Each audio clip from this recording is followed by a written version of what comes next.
इसमें तुम्हारी कोई त्रुटि नहीं है चंद्रगुप्त।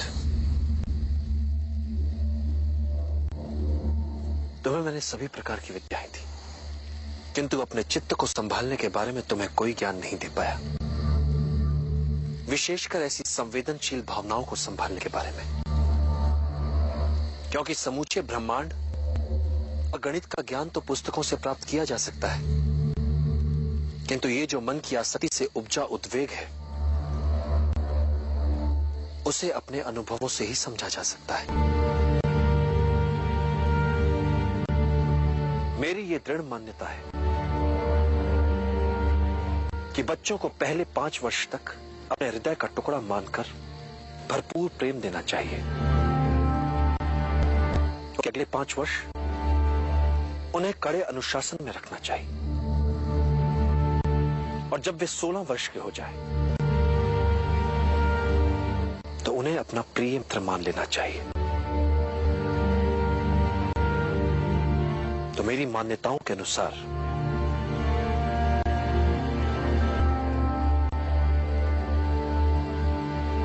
अब तुम मेरे प्रिय मित्र की तरह हो चंद्रगुप्त, और अब हृदय को समझने के लिए और उसे संतुलित रखने के लिए मैं अपने अनुभवों से तुम्हें विभिन्न मार्ग दिखा सकता हूं।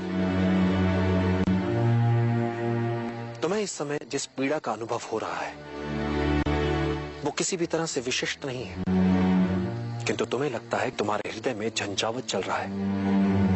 वैसी पीड़ा का अनुभव आज तक विश्व में किसी ने किया ही नहीं होगा, किंतु ये एक साधारण सा आकर्षण मात्र है, एक पुरुष का एक स्त्री के लिए आकर्षण। यदि इस आकर्षण और इस आकर्षण के प्रभाव को न किया गया तो इसके भयंकर दुष्परिणाम हो सकते हैं।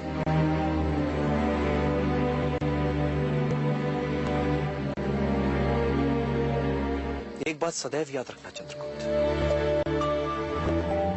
आत्मिक ज्ञान से बड़ा कोई आनंद नहीं, कामुकता से बड़ी कोई व्याधि नहीं,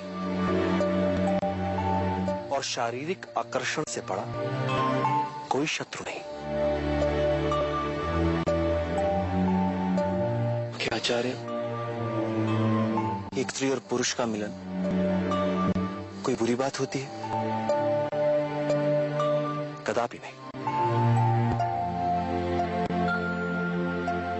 एक साधारण व्यक्ति के लिए यह सामान्य होगा, किंतु जिन्हें महान बनना है, जिन्होंने अपने लिए एक महान लक्ष्य निर्धारित किया है,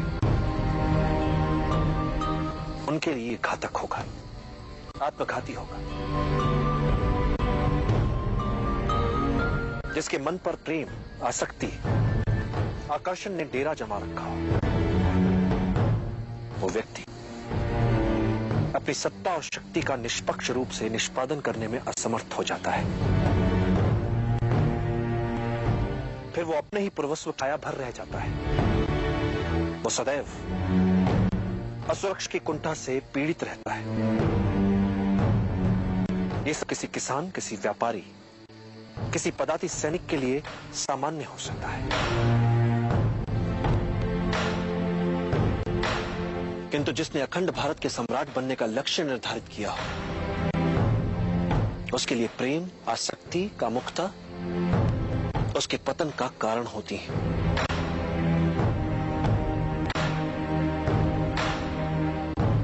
कभी कभी सोचता हूं आचार्य कि यदि इस लक्ष्य को पाने के लिए